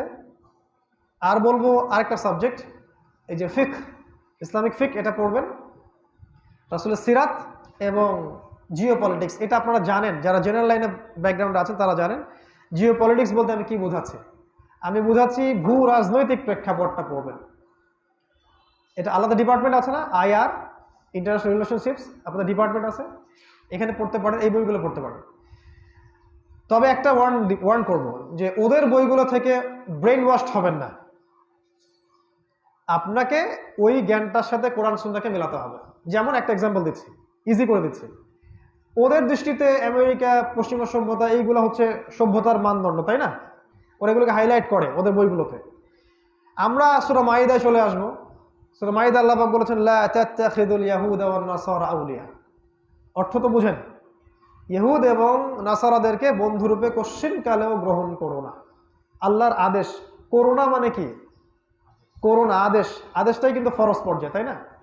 আল্লাহ পাকের আদেশ ফরজ, ফিকহের ভাষায় বলি যেটা, রাসূলের আদেশটা ওয়াজিব। এই তো আল্লাহ পাক আদেশ করেছেন গ্রহণ করো না। ফামাইয়াতাওয়াল্লাহুম মিনকুম ফাইন্নাহু মিনহুম, তোমাদের মধ্যে কেউ যদি ওদের দিকে মুখ ফিরায় তাহলে সে ওদের অন্তর্ভুক্ত, এই উম্মার কেউ না। এখানে শুরু করো ইয়া আইয়ুহাল্লাযিনা আমানু দিয়ে, হে মুমিনগণ। ইন্নাল্লাহা লা ইয়াহদিল কওমাজ জালিমিন, আল্লাহ পাক জালেমদেরকে হেদায়েত করেন না। এখন জিওপলিটিক্স আপনি এখান থেকে নেবেন। এরা হাইলাইট করতেছে এই যে পশ্চিমা সভ্যতাকে, ব্রিটেন, ফ্রান্স, আমেরিকা, এইসব, এদিকে চায়না, রাশিয়া। আমরা এখন বুঝলাম কি আল্লাহ বলেছেন ইহুদ এবং জিউসদেরকে, ইহুদ এবং খ্রিস্টানদেরকে বন্ধুরূপে গ্রহণ করো না। কোন ইহুদি কোন খ্রিস্টানকে? বা'দুহুম আউলিয়া ও বা'দ, এই আয়াতের মধ্যে আছে, যারা একে অপরের বন্ধু। এবার দেখেন সারা ওয়ার্ল্ডে কোন ইহুদি এবং কোন খ্রিস্টানরা একে অপরের বন্ধু। রাশিয়া একটা খ্রিস্টান কান্ট্রি, আমেরিকা একটা খ্রিস্টান কান্ট্রি। আমেরিকা রাশিয়া কি বন্ধু? এতটুকু তো বোঝেন। আচ্ছা, ভেনিজুয়েলা একটা খ্রিস্টান কান্ট্রি, আমেরিকা একটা খ্রিস্টান কান্ট্রি। আমেরিকা ভেনিজুয়েলা কি বন্ধু? বন্ধু না। এটা বুঝতে হবে কারা বন্ধু। আমেরিকার সাথে ব্রিটেন বন্ধু, আমেরিকার সাথে ইসরায়েল বন্ধু, ব্রিটেনের সাথে ইসরায়েল বন্ধু। আল্লাহ পাক তাহলে কোন দিকে ফোকাস করতেছেন আমাদেরকে? বা আদহুম আউলিয়া ও বাদ, যারা একে অপরের বন্ধু ওদের মধ্যে এদের সাথে তোমরা বন্ধুত্ব করো না। সিম্পল পেয়ে গেলেন। আপনি পাইলেন কি? এই যে পলিটিক্যাল সায়েন্স পাইলেন না, জিও পলিটিক্স, এবং এটা কি আমরা যেটা বলি কূটনৈতিক তৎপরতা যেটা বলি আমরা, পেয়ে গেলেন। কোরআন থেকে নেন, আমরা ক্ষতিগ্রস্ত হব না। যদি আমাদের নেশন শুরু থেকে এই কাজটা করতো আমরা এখন অনেক সমৃদ্ধ থাকতাম। এখন আমরা কোথায় আছি জানেন? আমরা স্লেভ রাষ্ট্র, স্লেভ। এই বিশ্বের প্রত্যেকটা রাষ্ট্র যারা ইউনাইটেড নেশনসের অন্তর্ভুক্ত এরা স্লেভ রাষ্ট্র। রাশিয়া স্লেভ না, রাশিয়া স্লেভ রাষ্ট্র না, চায়না স্লেভ রাষ্ট্র নয়। এখন উত্তর কোরিয়াও স্লেভারি থেকে বের হতে চায়। দেখেন না কি বলে কিম জং উন। কিম জং উন কি আমেরিকাকে সময় দেয়? জাতিসংঘকে সময় দেয়? টাইম দেয় না। মানে ঠিক আছে স্যাংশন দিলে দাও, আমরা মিসাইল মারাবো, কোনো সমস্যা নাই। ওরা স্লেভারি থেকে বের হয়ে এসেছে। ইন্দোনেশিয়া দরিদ্র রাষ্ট্র, কেন জানেন? জাতিসংঘের সদস্য পদ থেকে নাম প্রত্যাহার করেছে। তখন ওদের উপরে অর্থনৈতিক আগ্রাসন দিয়েছে জায়নিস্টরা, তখন থেকে তার টাকার মানটা কমে গেছে। তুরস্ক এখন চাচ্ছে স্লেভারি থেকে বের হইতে, স্বতন্ত্র স্বাধীন হতে। এই জন্য দেখবেন টার্কির টাকার মান কমে যাবে, এবং এই কনস্ট্যান্টিনোপলে তারা হামলা করবে। এটা আমার মত, তারা কনস্ট্যান্টিনোপলে হামলা করবে, কারণ মুসলিমরা শেষ সময় এটা আবার বিজয় করবে ইনশাআল্লাহ। তো এই আমরা কিন্তু দাস, স্লেভ। আপনি মনে করছেন যে আপনি স্বতন্ত্র স্বাধীন? কখনোই না। তাদের একটা রেজলিউশনে আফগানিস্তানে যুদ্ধ হতে পারে, রেজলিউশন পাস করে দিবে, সিরিয়াতে হামলা করে হামলা করবে, ইয়েমেনে বোম মারো মারবে, এখানে আসো এটা করো এটা করো ওটা করো, সব করবে। এই কাজটা করে কারা? United Nations. এটাকে ফাংশন করা হয়েছে মূলত মুসলিমদেরকে ডমিনেট করার জন্য, সারা ওয়ার্ল্ডকে শাসন করার জন্য। এক কথা, এই ওয়ার্ল্ডকে শাসন করার রাস্তায় যদি খ্রিস্টানরা কেউ বাধা হয়ে দাঁড়ায় ওকে সরাই দেবে ওরা, যদি হিন্দুরা কেউ বাধা হয়ে দাঁড়ায় ওদেরকেও সরাই দেবে, যদি বৌদ্ধ কোনো রাষ্ট্র বাধা হয়ে দাঁড়ায়, ফর এক্সাম্পল চায়না, ওকেও সরাই দেওয়ার চেষ্টা করবে। আর মুসলিমরা দাঁড়ালে তো কথাই নাই, একে তো শিকড় থেকে কেটে ফেলবে। ওরা সারা বিশ্বকে রুল করতে চায়। এই পথে যারাই বাধা দিবে সবাইকে তারা শেষ করে ফেলতে চায়। এখানে ধর্ম, বর্ণ, ভাষা এগুলো কিছু না। শুধু মুসলিমরা ওদের শত্রু না, যারাই ওদের এই পথের সামনে দাঁড়াবে কাটা হয়ে, সবাই ওদের শত্রু। ঠিক আছে, এখন এদের বিরুদ্ধে কারা আছে? যেমন ধরেন ইরান, এখনকার Pakistan, Russia, China, turkey, Malaysia, Indonesia, এই কান্ট্রিগুলোকে তারা অচিরেই স্যাংশনে ফেলবে। কারণ এই প্রত্যেকটা কান্ট্রি এখন এদেরকে বাধা দিচ্ছে, প্রতিরোধ করতেছে। এই জিও পলিটিক্যাল থটসগুলো বুঝতে হলে আপনাকে কোরআন সুন্নাহর সাথে ওদের নলেজটা অর্জন করতে হবে ভাই। আর এই নলেজগুলো আপনি মাদ্রাসায় পাবেন না। সরি টু সে, আপনি এগুলো মাদ্রাসায় পাবেন না। আপনি আমাকে এই ব্লেম দিয়েন না যে আমি মাদ্রাসাকে ছোট করছি, আমি এটা করছি না। অনেস্টলি স্পিকিং, আপনি মাদ্রাসায় হিস্ট্রি পাবেন না, তো মাদ্রাসা ইকোনমিক্স পাবেন না, আপনি সেখানে জিও পলিটিক্স পাবেন না, ইভেন সেখানে সিরা এর উপরে আলাদা কোনো ফ্যাকাল্টিও নাই। রাসূলের জীবনী পড়ানোর জন্য আলাদা কোনো ফ্যাকাল্টি নাই। আমি কওমি ঘরানার একটা, আমার পুরো এই যে আত্মীয়দের পরিবার কওমি ঘরানা, আমার চেয়ে বেটার কে বলতে পারে ভিতরে কি আছে বলেন তো? এইখানে সিলেবাস আপনি এগুলো পাবেন না। আর এগুলো না পেলে আপনি এখনকার এই ওয়ার্ল্ডকে ডিল করতে পারবেন না। তাহলে আমি সলিউশনটা কি? সলিউশনটা হচ্ছে এই সাবজেক্টগুলোর সাথে এগুলোকে ইনক্লুড করেন তাড়াতাড়ি। না করতে পারলে আগামীতে যে আলেমরা তৈরি হবে এরাও ওই রকমই হবে। আপনি আমাকে একটা আলেম দেখান যে বাংলাদেশ থেকে দাঁড়িয়ে সারা বিশ্বকে চ্যালেঞ্জ করতেছে। একজন আলেম দেখেন আমার, যে বাংলাদেশ থেকে দাঁড়ায়, বাংলাদেশ থেকে দাওরা অন্য অন্য সব কিছু পড়াশোনা করে দাঁড়া হয়ে সে বিশ্বকে চ্যালেঞ্জ করতে পারতেছে। একজন আলেম দেখেন। কেন হচ্ছে না? 100 বছরে কেন হলো না? এই এডুকেশন ট্র্যাকের মধ্যে প্রবলেমসের কারণে হয়নি। আরো প্রবলেমস হচ্ছে আমরা আপোষে বিভক্ত, আমরা আপোষে বিভিন্ন দলে দলে বিভক্ত, আমাদের মধ্যে হিংসা কাজ করে, গীবত কাজ করে, অহংকার কাজ করে, এবং আমাদেরকে উপর থেকে পৃষ্ঠপোষকতা দেওয়া হয় না। এবং আমাদের পরিবারের মধ্যে সমস্যা আছে। পরিবারের সবচেয়ে কম মেধাবীটাকে আপনি পাঠান মাদ্রাসায়, ওইটাকে মনে করেন যে মোল্লার দৌড় মসজিদ পর্যন্ত, আন্ডারস্টিমেট করেন জিনিসটাকে, তাই না? রাস্তায় ওরা জাস্ট রসিদ নিয়ে কালেকশন করবে। এই জায়গাটা থেকে বের হয়ে আসতে হবে। মানে এই কথাটাই আমি বলতে চাই বারবার। মানুষ কিছু নেগেটিভলি আমাকে উপস্থাপন করতেছে, এটা আমি দুঃখজনক। তা আমি তাদের প্রতি কোনো আক্রোশ আমার নাই। অনেস্টলি লিল্লাহ, আল্লাহর জন্য আমি এই জায়গাটাই কাজ করতে চাই যে এই এডুকেশন ট্র্যাকের এই দৈন্যতাকে দূর করতে হবে।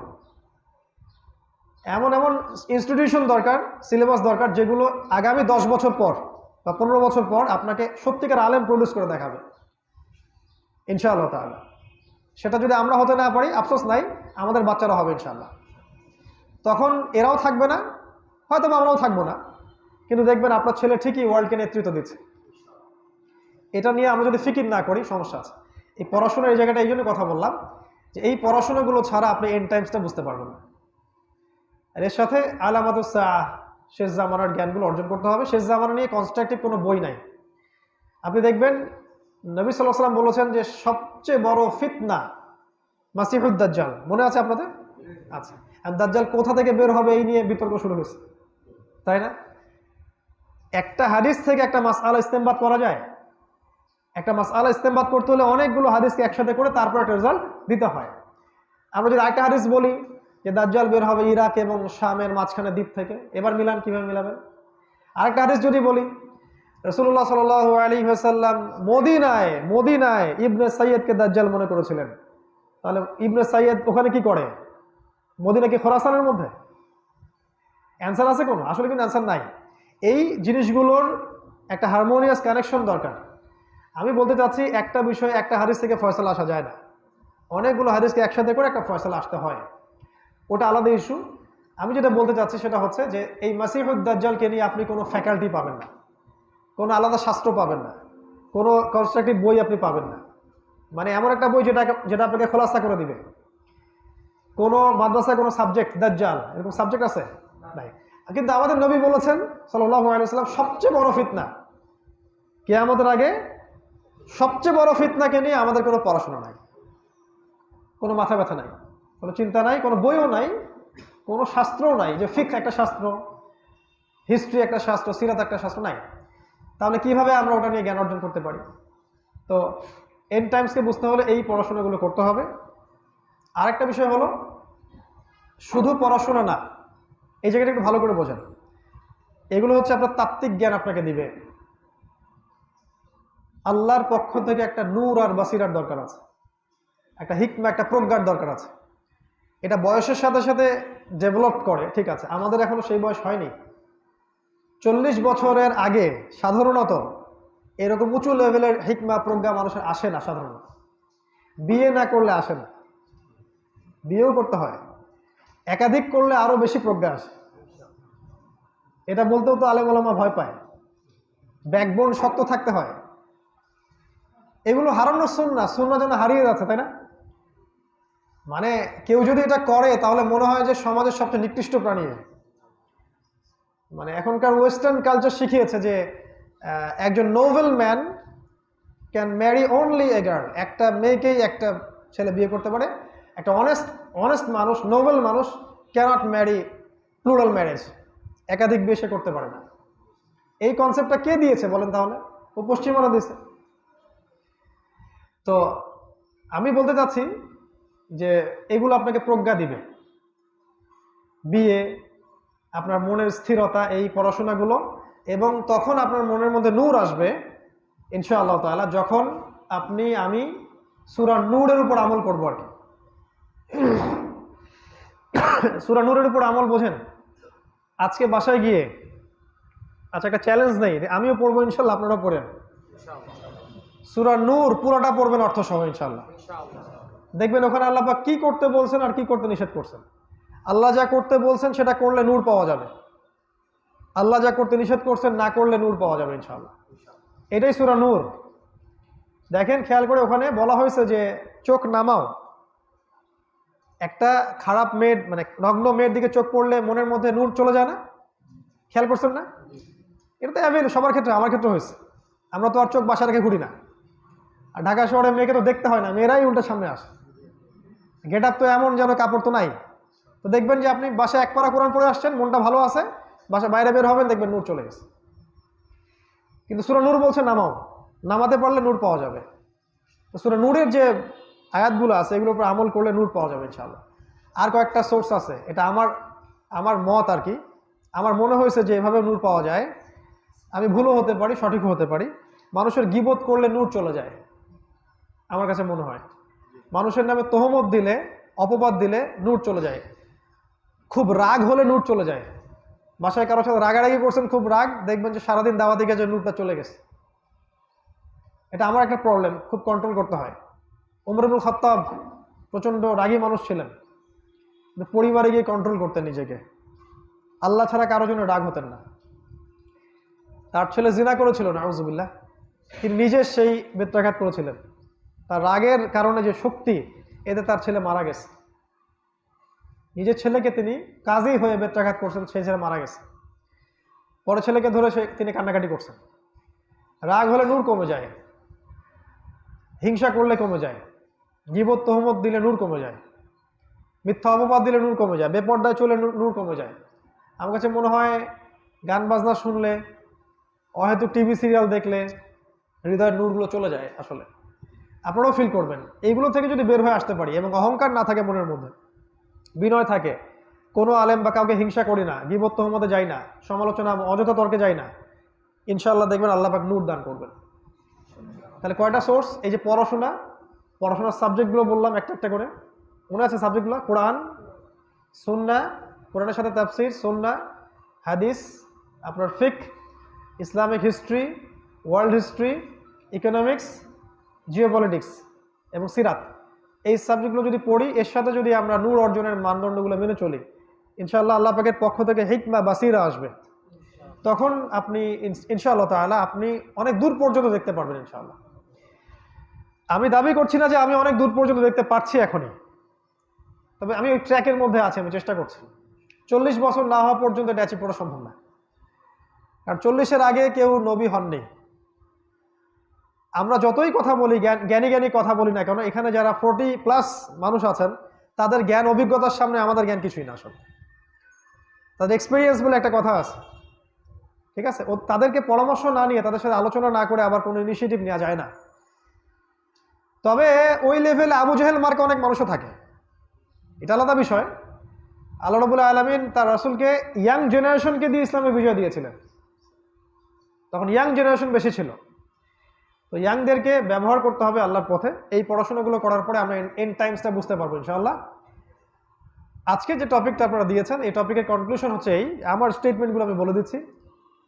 আমি ভুলও হতে পারি, সঠিকও হতে পারি, এটা আমার মত।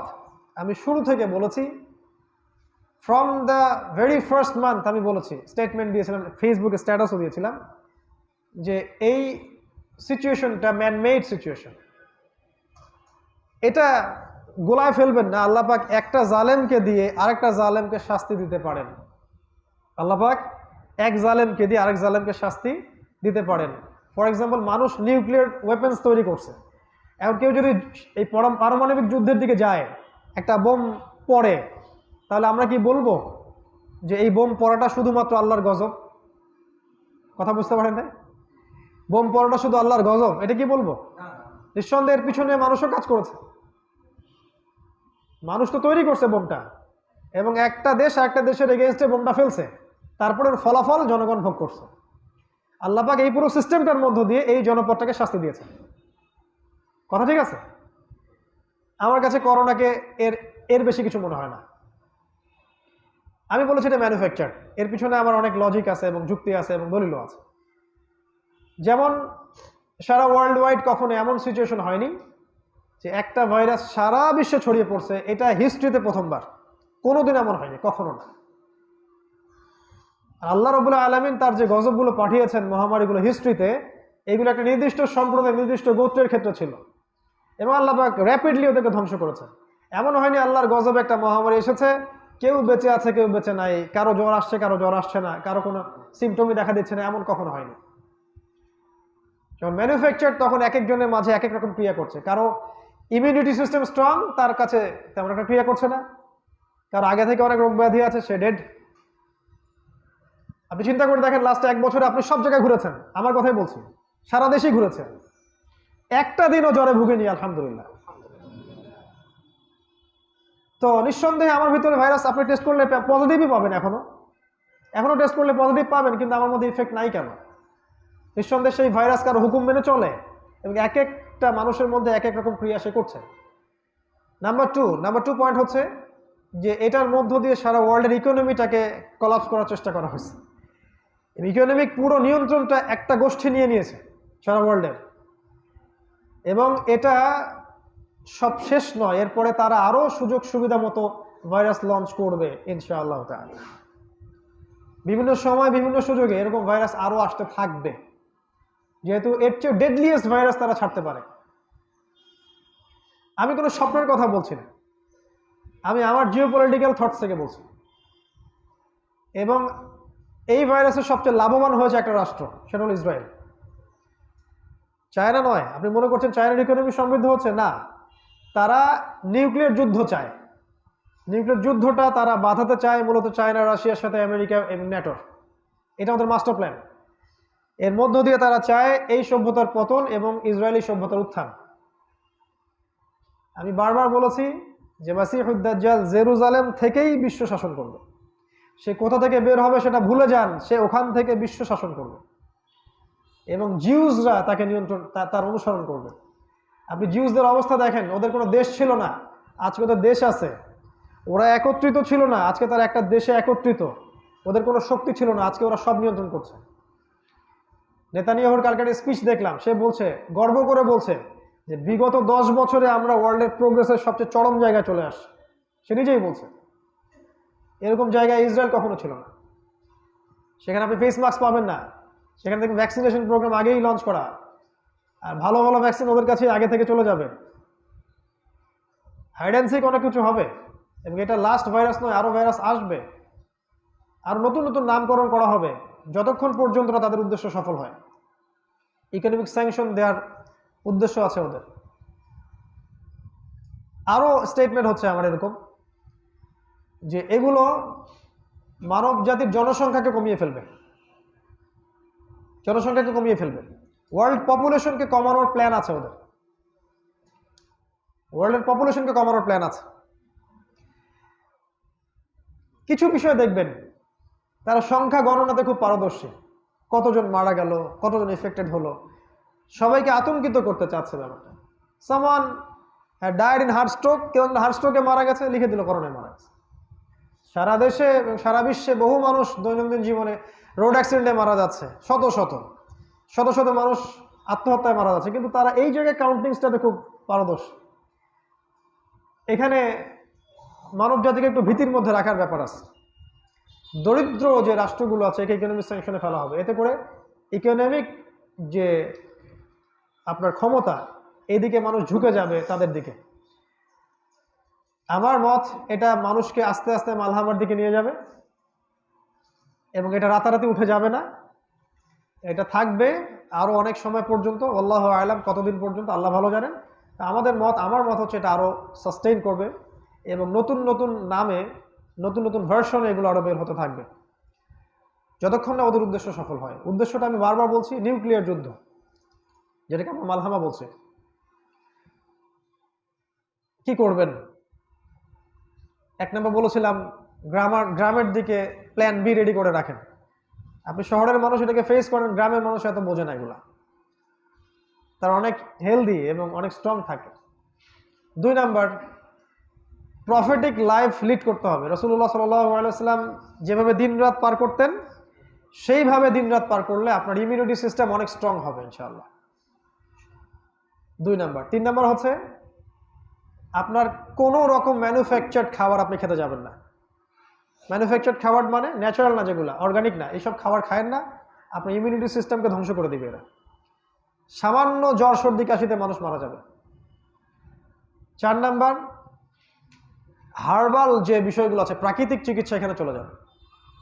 এটা আপনার ইমিউনিটি সিস্টেমকে বাড়াবে ইনশাআল্লাহ। আমি ডক্টর নই, বাট এটা আমার ক্ষুদ্র জ্ঞান আমি বলতে পারি যে এই যেগুলা প্রাকৃতিক ন্যাচারাল, এই ট্রিটমেন্টগুলো ভালো।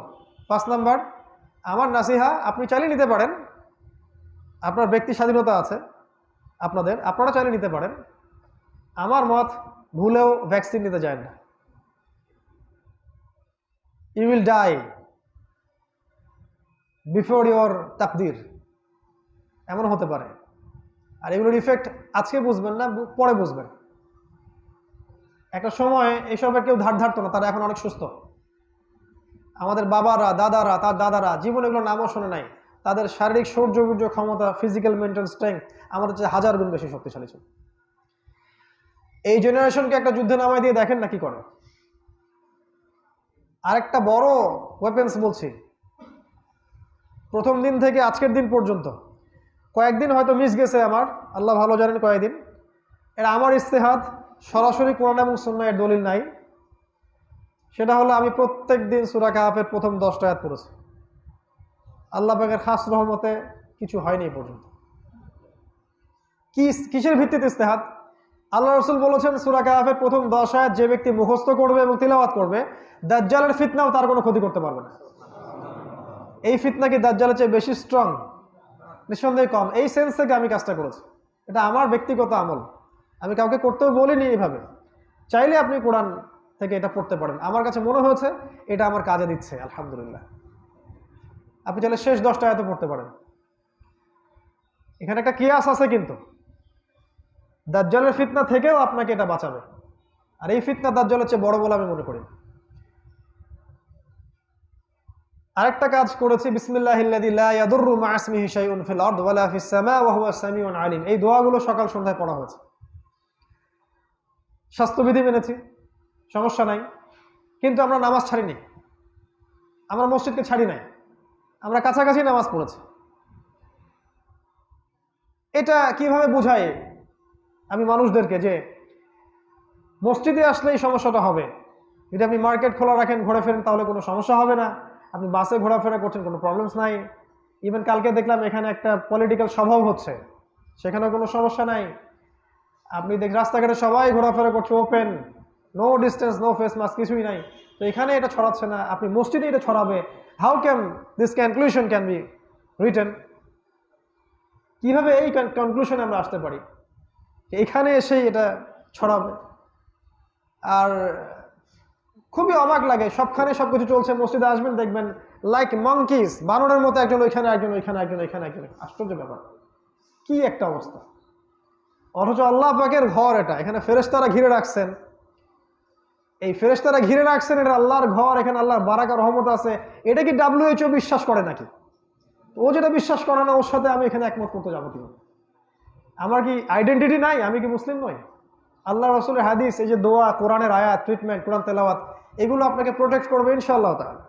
এরপরে আপনি স্বাস্থ্যবিধি মানেন, মাস্ক পরেন, কি করেন সেটা আপনার এখতিয়ার, সেটা কোনো সমস্যা নেই।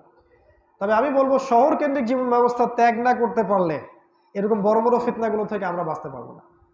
সামনে আরও ফিতনা আসবে, এটাই শেষ নয়।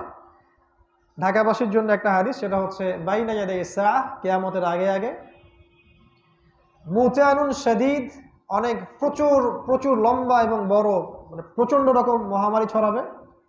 আল্লাহ ভালো জানেন এটাই সেই মহামারী কিনা, আমি এক্স্যাক্টলি তো বলতে পারবো না, বাট আমার মনে হয় হয়তোবা এটাই সেটা, হয়তোবা, আল্লাহ ভালো জানেন। নবীজি বলেছেন বাইনা ইয়াদাই সাআহ, কিয়ামতের আগে আগে মুতানুন শাদীদ, লম্বা এবং বড় মহামারী ছড়াবে। বড় বড় মানে মুতান মানে মানুষ ধার করে মারা যাবে। তাবুক যুদ্ধের একটা হাদিসেও এসেছে যে কিয়ামতের 6টা বড় আলামতের মধ্যে একটা হচ্ছে আরবরা। এই যে আরবরা, আরব মানে বোঝেন তো, সৌদি আরব, যে কাতার, কুয়েতে আরবরা যারা আছে, এরা মহামারীতে মারা যাবে। এদের একটা বড় অংশ মৃত্যুটা হবে ছাগলের পালের মতো। ছাগলের পাল যেমন ধরধর করে মারা যায় মহামারী হলে, আরবের মধ্যে এমন একটা মহামারী ছড়াবে যেটা করে আরব ধরধর করে মারা যাবে। যদি এটি এসে না থাকে, যদি এমন মহামারী হয়ে না থাকে, তাহলে সামনে এটা আসতে যাচ্ছে, হয়তো নতুন ভাইরাস ওখানেই দেওয়া হবে, আল্লাহ ভালো জানেন। আমরা জানি সাহাবীদের যুগে সিরিয়ায় মহামারী ছড়াইছিল, কিন্তু সেখানে সিরিয়াবাসীর মধ্যেই মহামারীটা সীমাবদ্ধ ছিল, শামবাসীর মধ্যে। এটা কিন্তু সারা সব জায়গায় ছড়াই যায় নাই। এখন যেটা দেখছেন সেটা সারা বিশ্বে ছড়াই গেছে। হিস্ট্রিতে ইউনিক, প্রথমবার সমস্ত মসজিদ লকডাউন, পুরো দেশ লকডাউন, এরকম দৃশ্য বিশ্ব কখনো দেখেনি। এই দুইটা হাদিস বলছি, একটা হচ্ছে আরবদের মহামারী এবং তাদের মৃত্যু, এবং বাইনা ইয়াদাই সাআহ, কিয়ামতের আগে আগে মুতানুন শাদীদ, প্রচণ্ড রকম মহামারী ছড়াবে। এরপরে নবীজি বলেছেন ওয়া বা'দাহু, এবং তারপরে আসবে ওয়া বা'দাহু, তারপরে আসবে সানাওয়াতুজ জালাজিল, ভূমিকম্পের বছরগুলা। এরপরে ভূমিকম্পের বছরগুলো আসতে যাচ্ছে, বছরগুলো, একটা ভূমিকম্প নয়। কে লাভবান হবে? ওই ব্যক্তি যে মুসলিম ভিলেজে আছে। শহরের ব্যক্তিটা তার জীবন, আপনার জীবন মানে আপনার একার জীবন না, আপনার স্ত্রী, আপনার সন্তান, আপনার ছেলে মেয়ে, আপনার আত্মীয় স্বজন, no one will be safe at all. একটা ভূমিকম্প যদি সেটা হয় 8 মাত্রার বা 7 মাত্রার, এবং যার সেন্টার যদি হয় ঢাকার আশপাশে কোনো একটা জায়গায় বা ঢাকার মাটির থেকে 1000 ফিট বা 5000 ফিট নিচে, আপনি বিশ্বাস করেন Dhaka will be collapsed. Dhaka will be monkey town. এটা একটা এমন একটা অবস্থা হবে যেটা একটা কবরস্থান। রংপুর, বগুড়া, ঢাকা, চিটাগাং, সিলেট, এগুলো ডেঞ্জার জোন আমাদের দেশে ভূমিকম্পের জন্য। আজকেও সিলেটে ভূমিকম্প হয়েছে। এটা আসবে সামনে, ভূমিকম্পের বছরগুলো।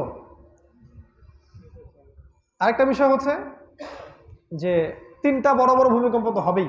কিয়ামতের 10টা বড় সাইনের মধ্যে 6, 7, 8 নম্বর সাইন হচ্ছে যে পৃথিবীর 3 দিকে 3টা বড় ভূমিকম্প হবে। ভূমিধস, একবারে ভূমিকম্পের সাথে মাটি ধসে যাবে। একটা পৃথিবীর পূর্ব দিকে, জানি না কোন পূর্ব দিক বলতে আল্লাহ রাসূল কোন জায়গাটা স্পেসিফিকলি বুঝাইছেন, কিন্তু আমরা ওয়ার্ল্ড ম্যাপে যেটা বুঝি পূর্ব দিক মানে বাংলাদেশ, পাকিস্তান, ভারত, মায়ানমার, ইন্দোনেশিয়া, এই পুরো কন্টিনেন্টটা পূর্ব দিক। একটা পশ্চিম দিক মানে এই যে পশ্চিমা সভ্যতা, আরেকটা হচ্ছে আরব, জাজিরাতুল আরব, এই যে আরব। এটা 3টা তো লিখিত হয়ে গেছে, মানে লাওহে মাহফুজে লেখা আছে কবে কবে এক্স্যাক্টলি এটা হবে, হবেই। কিন্তু এটা হাদিস আলাদা, কিয়ামতের আগে আগে ভূমিকম্পের বছরগুলো আসতে থাকবে। একটা হাদিস আপনাদের মাথায় দেই যে পৃথিবী রোটেশন নিয়ে, যে পশ্চিম দিক থেকে সূর্য উঠবে, কিভাবে এটা সম্ভব? সায়েন্সের ছাত্ররা চিন্তা করবেন বিষয়টা। পৃথিবী রোটেশন ইউটার্ন না করলে এটা কেমন করে সম্ভব?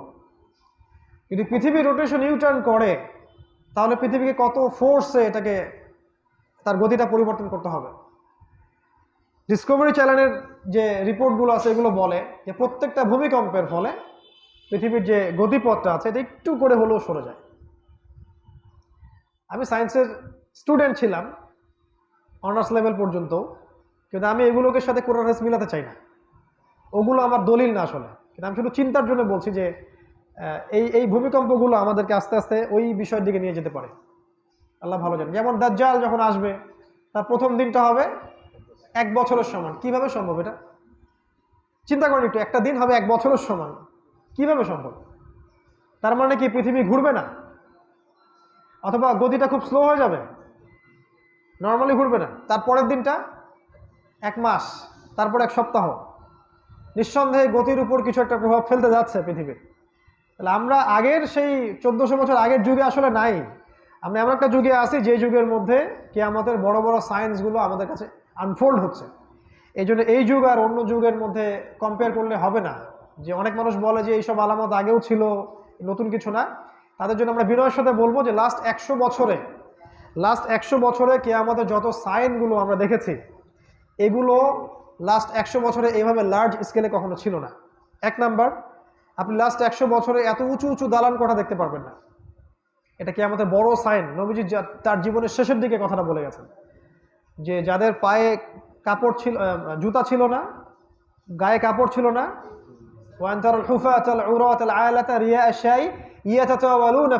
যাদের পরনে কাপড় নাই, পায়ে জুতা নাই, এরা উঁচু উঁচু বিল্ডিং নির্মাণের প্রতিযোগিতা করবে।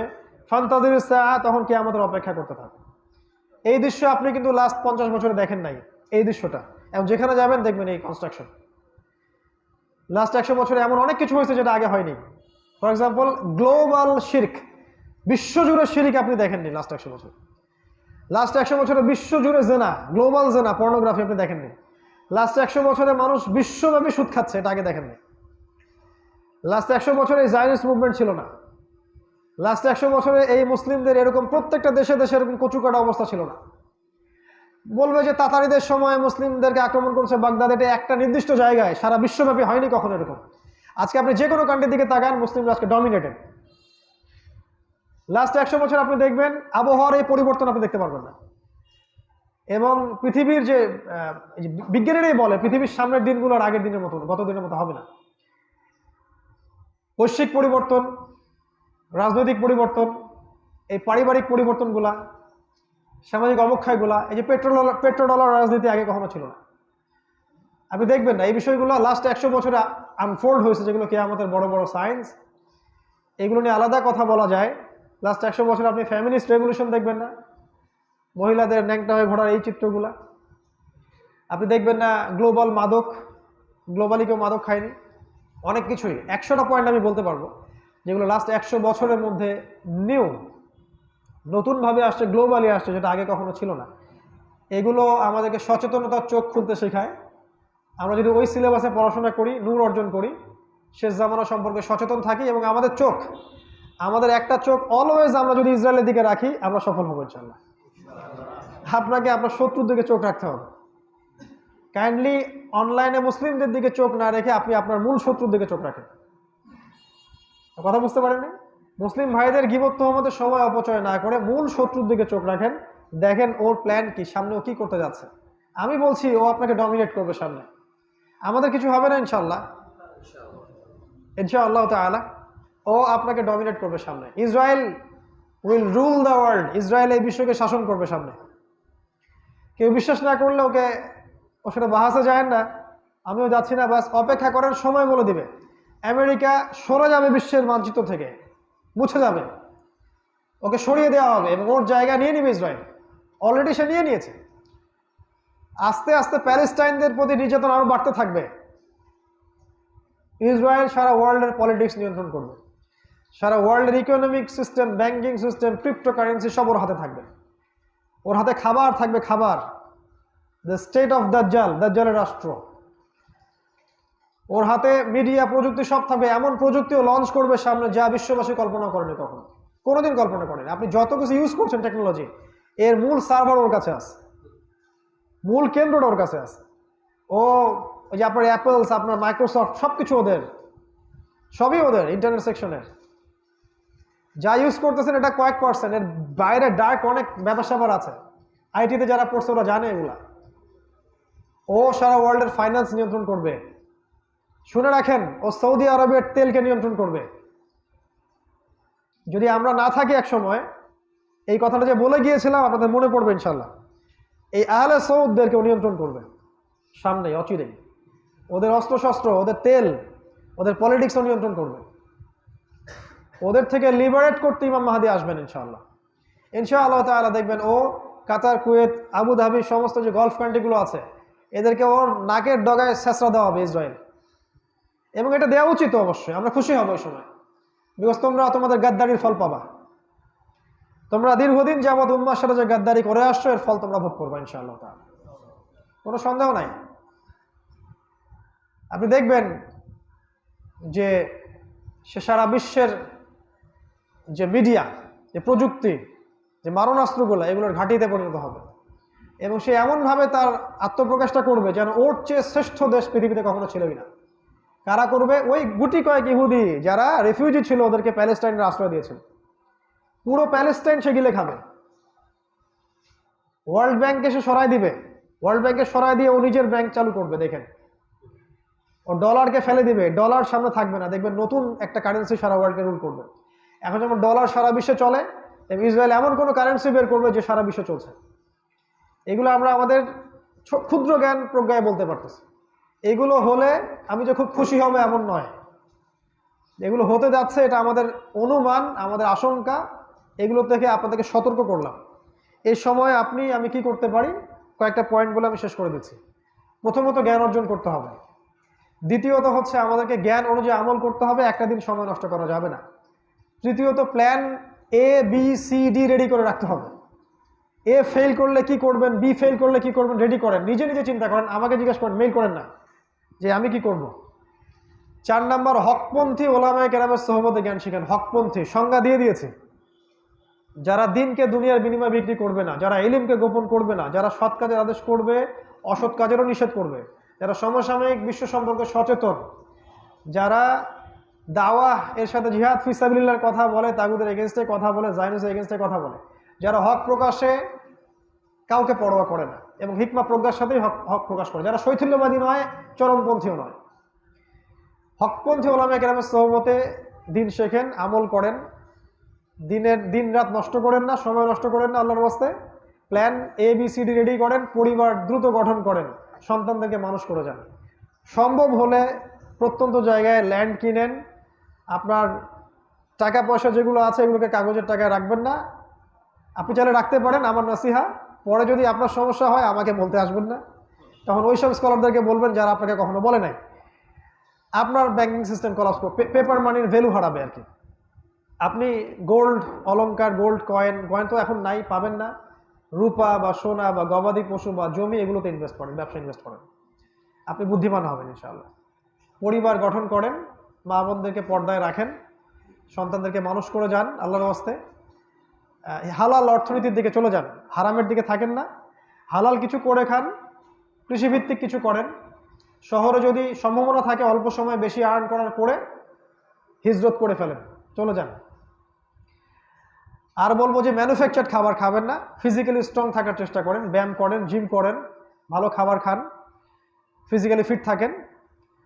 রাসূলের সুন্নাহ মাফিক জীবনযাপন করেন, অনিয়মতান্ত্রিক জীবনযাপন করবেন না, ঢাকাবাসীর মতো রাত 3টায় ঘুমায় বেলা 12টায় উঠবেন না।